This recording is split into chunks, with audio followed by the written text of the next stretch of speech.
Hello everyone, TLSG here, back again with another daily Marvel Snap video. So today we have the new featured location, Morag. And in Morag, you can't play your first card here each turn. And so we finally have a location that is not featured around the Death Wave archetype. We have some room for creativity. And there's going to be some kind of cool ways to play around this location, a couple of cool ways to lock the opponent out of playing any cards into that location, and just a few kind of cool, quirky things that you can do. And I'm going to be covering a few of those in my top 5 decks and techs for today. And just as a disclaimer, this is a featured location, which only appears in 40% of games, so you want to make sure that you still have a deck that performs well even when this location is not in the game, because it's not going to be as frequent as a hot location, but it is going to appear in quite a few of your games, so you want a deck that can do well whether it's there or not. But if it's there, you definitely need a deck that is designed to help you push some power into that location. And so starting off, covering my top tech cards that are going to be pretty good today if you can find a way to build around them. The first one's going to be Sandman. Sandman has the low tempo play of 1 power, but he has the ongoing ability, players can only play 1 card per turn. Now this is going to be unique today in locking out both players from playing any cards directly into Morag, since you can't play multiple cards per turn, and Morag is going to make it where you can't play your first card on each turn into that location.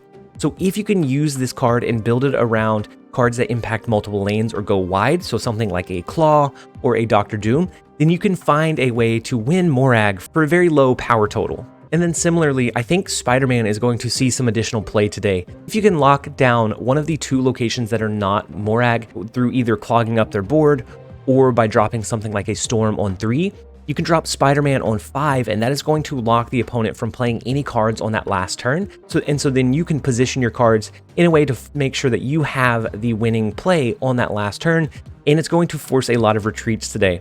I think Spider-Man is going to see a lot of play if you can find a build that utilizes him well. Another path that you can take to push power into that lane without actually playing cards into that location is using an Arnim Zola.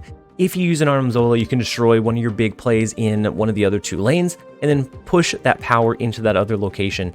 Now, this one may not see as much play because it is a little bit more telegraphed for the most part. If the opponent has a Cosmo or some way to misdirect that last turn play, then Arnim Zola becomes a lot less impactful, and you could end up losing some big cube wagers as a result. But I think if you can pull it off, he's going to be very strong today.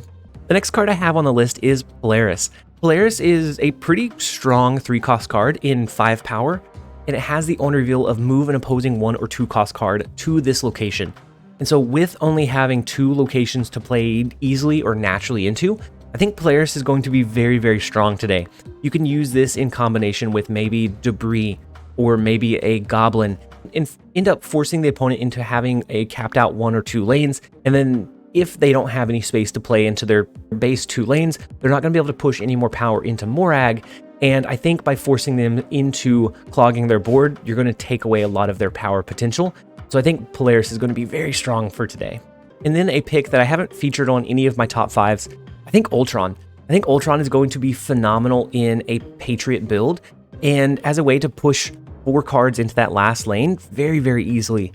If the opponent runs a leader, they're not going to have your Patriot, your Khazar, your Blue Marvel, your Mystique, your Onslaught, however you choose to buff this card up, they're not going to have those, and so they're just going to get 4 base power over there, and you're going to get a much higher total. And then also, Patriot lists typically run low-cost cards, and so you should be able to at least position some of your cards into that location, even if you don't draw into the Ultron playline. But I think he's going to be very, very strong, especially if you can manage to maneuver around initiative. And then I think you can force your way into making sure that you play around any kind of Killmonger counters, and I think he's going to be a very strong choice for today. So the first deck that I have is a control style build.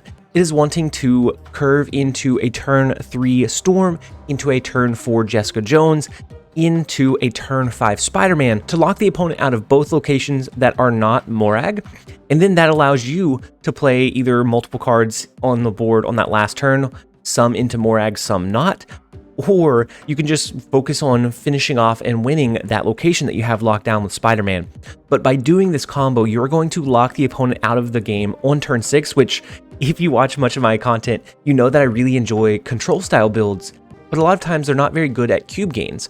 This one I think will be a little bit different. You can lean into a Dr. Doom on the last turn, so if it looks like you lost the storm location, then you can still drop your Dr. Doom. That will push a little bit of extra power into that location, and as long as they can't copy it with something like a leader, then you should be able to find some upside from it. And the next list is a deck that I haven't really played much of, but it has some core strengths that are going to be good and synergize well with Morag, and it's already a pretty established deck archetype that is a pretty high tier deck, and that is a Patriot Ultron deck. Now this list has a couple of ways to push power into Morag. You can use your debris, you can use your Ultron at the end of the game and fill up that location with buffed up cards, or you can end up doing something like a Misty Knight and a Wasp, a Shocker and a Wasp. This has a lot of different ways to push power into that location, and I think this is going to be a really strong deck for today. Now if the opponent has something like an Enchantress, it could get a little bit tougher to utilize this deck to its full strength, but otherwise I think this is going to be a phenomenal choice for today.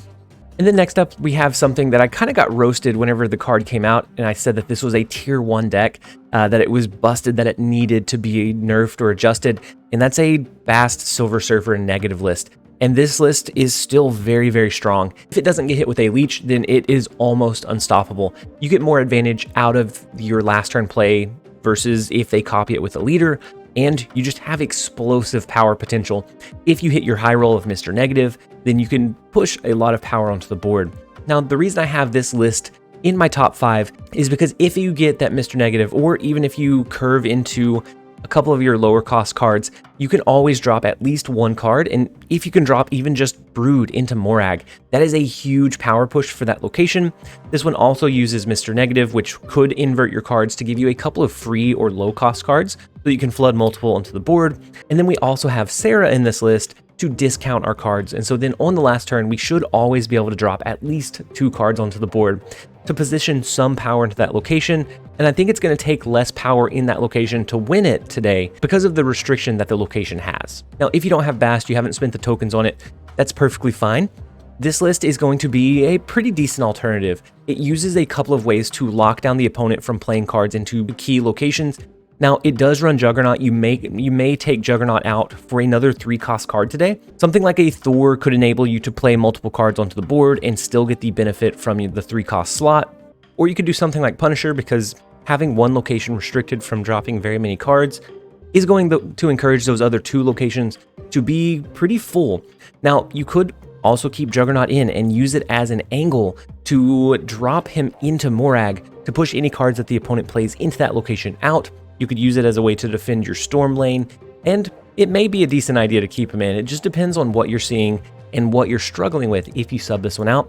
But otherwise, this is a decent take on the Silver Surfer build. It can gain quite a few cubes pretty consistently, but it's not quite as strong as the Mr. Negative Bast version.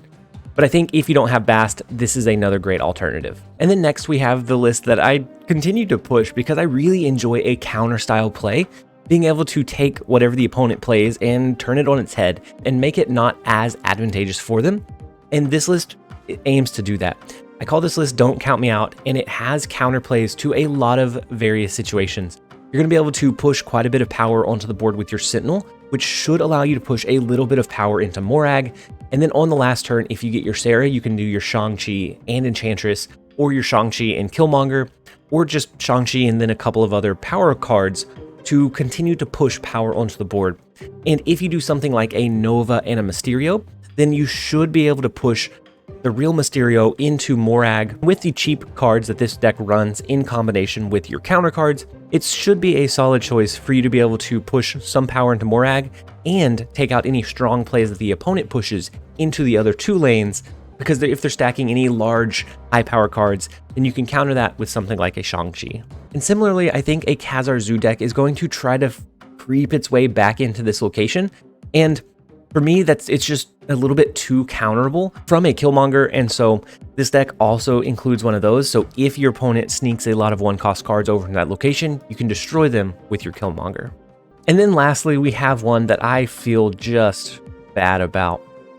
This is a list that was listed on Marvel Snap Zone, and it is an Electro ramp deck. But instead of a normal Electro ramp deck that is looking to push things like a Professor X lockdown early or a Hobgoblin early, this one is wanting to push Electro to get an early Leech play. to get an early claw drop into a Doctor Doom on 5 plus an Odin, or maybe even a leader on 5 plus an Odin.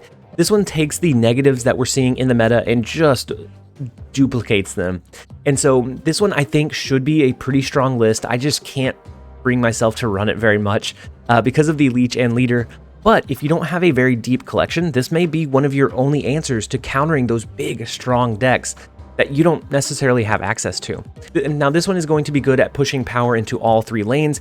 A Sandman is going to be a phenomenal tech card because that's going to lock both people out of Morag, because both people can only drop 1 card per turn. However, you have ways to push additional power onto the board with your Claw and your Doctor Doom. So if you drop Sandman and they haven't dropped anything into Morag, then you should be able to do a Claw on 5 and win the Morag location. If they ended up dropping something like a Thor, you can always yank that over with a Magneto, taking their power push out of Morag and leaving you with a victory for a very small margin. And so those are my top 5 deck recommendations to try out while Morag is the featured location.